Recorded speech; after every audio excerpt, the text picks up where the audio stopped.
Hey people, how are you doing? Let me sit up. I'm all slouched over. It's Makeda Valletta on my page, Makeda Valletta Travels.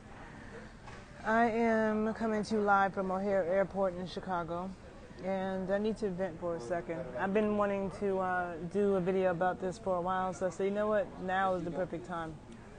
Because, of course, you're on my travel page, so Makeda Valletta Travel. So I obviously travel a lot. I'm on planes every single month.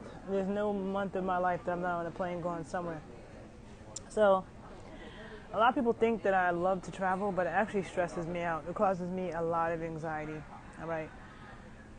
So right now I was about to fly to Fort Lauderdale, Miami, and I'm always stressed getting to the airport. If I'm flying a national flight, I get to the airport like an hour before. I'm starting to think I need to get to the airport 90 minutes before, just in case something goes wrong, like I did today. But I just don't like sitting around the airport for too much time, but it seems that I'm going to have to.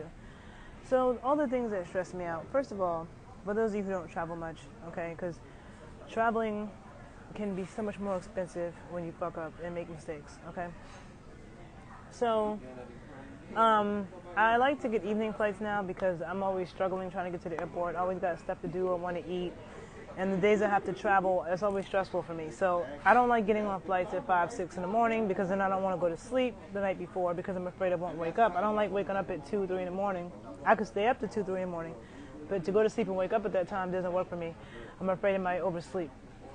So when I was younger, I would just stay up all night. Now I'm too old for that. Now if I don't go to sleep, if I stay up all night to get a 5 a.m., 6 a.m. flight, I'm going to be done the next day. I'm not going to be able to do anything. So I don't like those early morning flights anymore. Then if I'm like, okay, maybe I want to take the train or the bus to the airport, which I can do in Chicago or New York, that's too early, right? So I like the nighttime flights because I can pace myself and maybe eat something and get my, so my flight today was at 5:30, which is good. I tried to say I pack light. You probably can't see. Hold on, I'm going to show you. I didn't check a bag today. I have this one little, it's a little tiny bag. It's called a personal item. It's not even like a regular size suitcase, okay? Because I was flying Spirit because the flight was super cheap. Super duper cheap. And I'm not even checking the bag. I'm going there until Monday. I just decided to pack light. Sometimes I like to have a little tiny bag like that. Super small. Which I'm glad I have now because I missed my flight. So when you miss your flight and you check your bag, then your bag is going to that city and you're not. And that can be super stressful and annoying. So luckily I'm in my own city. Luckily I can go back home. Luckily they don't have my checked bag. But I spent money taking an Uber to the airport for no reason. Now I'm definitely about to take the train back home, which is time consuming. But the thing that happened was I was looking at my ticket and I looked at the wrong gate. Now, in the past, they only put the gate that you're flying out of. Now they put the gate that you're flying out of and the gate that you're landing in when you get there. So I'm looking at gate G12, walking to oblivion, walking to no man's land, to a part of the airport I've never been to before, taking forever. I get over there, I don't see my flight. I ask somebody from a different airline, they tell me, oh no, it's L something. So I had to run over here, got here, my flight was at 5:30, I got to the gate at 5:20. The doors were already closed, okay? So I remember back in the day they didn't close the doors so early, but now a lot of airlines will close the door like 15 minutes before the flight takes off. Once those doors are closed, they do not reopen it. So if you're someone who doesn't travel a lot, don't lollygag and get to the gate 10 minutes before your flight because most of the time the doors are closed, they won't let you back on. Now, back in the day, they would put you standby on another flight or they would charge you. Luckily, they just booked me for another flight in the morning. Luckily, I'll get there in time for my appointments tomorrow. But I spent money for an Airbnb tonight that I won't even be there, so I feel like that's a waste of money, but can't cry over spilled milk. But there's so many things that goes into, flying and getting to the airport on time, and if there's traffic, and if there's a long line when you get to security, sometimes the line is super long, sometimes it's not. So I have Clear, which is like the thing that they scan your eyes and you can skip to the front of the security line. But not every airport has that, and they don't have it here in O'Hare or in LaGuardia where I need it in New York. So there's all these different variables, and the days that I'm traveling, it's hard for me to eat, and I like to eat. I don't like to travel on an empty stomach. So it's just like, it's just causing me a lot of stress and anxiety when I'm traveling, and end up wasting money and like. So another tip: never travel broke. Okay. Never go anywhere. And I've known people who've done this. They travel somewhere and they have like literally like $5 in their pocket because there's all kinds of unexpected expenses. So now I have to get up and get on a flight at 5 in the morning, which I don't want to do. But it was either that or pay $270 to get there tonight, which I'm not going to do. Luckily, I didn't pay for my car rental yet. I was about to, because then that would have been money wasted. But then I have to think about, as stressful as it is, you can't do anything when there's no more flights for the day. So that is the benefit to getting morning flights. Okay, I told you I don't like morning flights, but the benefit is if something goes wrong, there's still more flights that day. If you have a nighttime flight, you might be the last flight out, right? And so, you know, that's why my suggestion is never fly somewhere in a day when you really have to do something. Try to get there the day before. I have done that before, but you're risking so much because, I mean, despite all the flight cancellations that have been happening, just little mistakes can mess you up, you know, and nothing is worse than if you really have to be somewhere, like if you're flying to somebody's wedding or something and you miss your flight and you had to be on that flight, and sometimes there's no other options and you're not in a city that's close enough for you to just drive there or something, right? So you have to be in your P's and Q's. I remember some years ago I was flying out of New York and I thought I was flying out of LaGuardia and it was actually JFK, and I remember as my mind played tricks on me. In my mind, I'm thinking I'm flying out of LaGuardia, and I get there and it's the wrong airport. I look at my ticket, I'm like, fuck. So ever since that happened years ago, ever since then, I've always been like, okay, no matter what, I double check looking at the airport, just in case. Who knew? Now I'm going to double check and talk to myself and read out loud to make sure I have the right gate. All of those things, because those little mistakes cost you money in the long run, and it's a pain. But one of the reasons why I like to pack really light is possible, and for a long time I didn't want to check bags because JetBlue actually lost my bags twice, okay? One time on a flight from Fort Lauderdale to JFK, they lost my bag, and I got it a month later. I think it was like Delta Airlines in Canada called me saying they had my bag.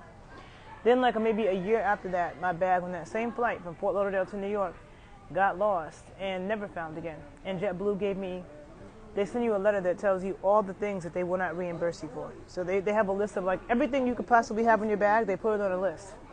We don't reimburse you for these 155 things. Anything else that you have that was in that bag that's not on this list, we need a receipt. It's like, who has a receipt for everything in their bag? So JetBlue never even gave me $1. They never gave me a free flight. They never gave me anything. And that tainted me for a long time where I just, because everything I have, there's nothing I have that I want to lose. I don't want to lose a suitcase of any of my things.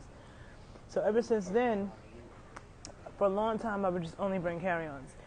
The benefit to carry-ons as well is that if you get to the airport late, you can just go through security, which is why you always want to check in before you come to the airport. And if you don't have, because then you have your ticket on your phone. So if you get there late, if you get to the kiosk too late, the machine will not let you check in. But if you have the ticket on your phone, you're good. But if you have to check a bag, then that's a problem. So, you know, but I shouldn't plan like that, but that's me because I'd be late. So that's one of the good things. And then when you get to where you're going, you could just get off the plane and keep it moving. You don't have to wait for the checked bags to come, which sometimes can take too long. So that's the benefit to that. You know, anything I really don't want to lose, I don't put in that bag, a check bag. So on the bright side, I have my stuff. On the bright side, I'm in Chicago. I can go home.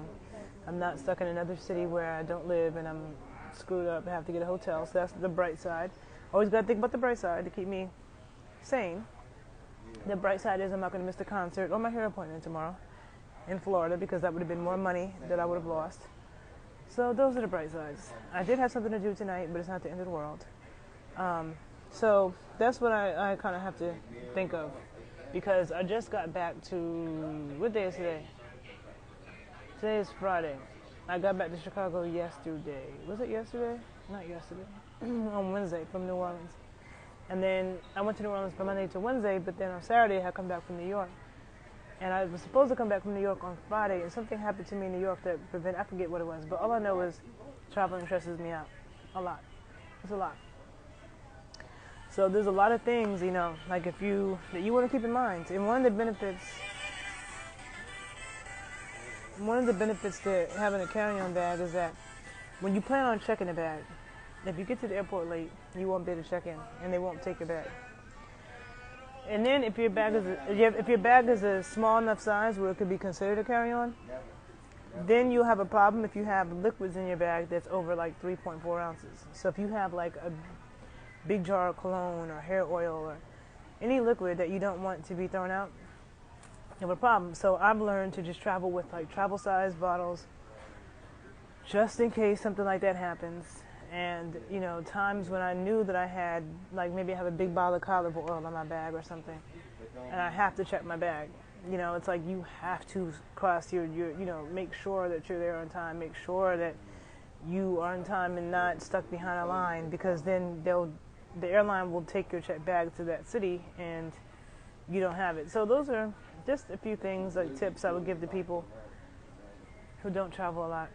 Just prepare for all kinds of things. And I need to take my own advice and get to the airport 90 minutes before instead of an hour, because if I had been here 90 minutes, I got here enough time to make my flight, but I just went way to the wrong gate.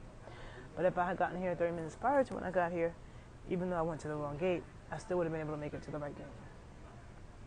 If I would have talked to myself, okay, because I'm always rushing, and saw that it said gate G12, but then that was where I was landing, not where I was leaving from. I didn't notice that. So if I had slowed down and really like looked at it, read it out loud, talked to myself, got here 30 minutes earlier, I wouldn't be in this situation. But, you know, I'm going to go home. I'm going to get the flight at 5 in the morning, which I hate. So, yeah, I always try to eat before I fly because I don't like airport food. Some airports have good food, like New Orleans. Chicago has pretty decent food. But I'm like, maybe I need to start getting here like really early and eat here and do all of that, so I just don't miss my flight. I hate missing flights. It's so stressful. And now that I spent money taking an Uber here, which wasn't cheap, I don't want to take another Uber in the morning. But my flight's at 5 in the morning. I don't see myself leaving my house at 2:30 in the morning because it takes like 90 minutes on public transportation. And I don't want to take public transportation at that time in the morning in Chicago. So I might be spending money on Uber again. And the thing that sucks is that time in the morning in Chicago, a lot of times Ubers take 20 minutes. It'll say 20 minutes and then they'll cancel and then there's another 10 minutes. And so it's just pure stress, okay? It's just pure stress. It's a lot of things to think about when you're traveling. I think I'm going to leave that there. So that's just my 2 cents of tips of things to tell people who may not travel much, but you want to travel more. Just pay attention to everything. Everything. And get there way earlier than you should be. I'm saying this for myself. Because if everything goes smoothly, you might give yourself enough time where everything goes smoothly, you're good. But then if something goes wrong, you're not. And when something goes wrong when you're traveling, when you're flying, it costs you money. Sometimes it messes up your plans. And it costs you money. All right? And time. So anyhow, let me get going home so I can head back to the airport in the morning so I can get to Miami and do what I need to do. And I hope you guys have a good evening. Bye.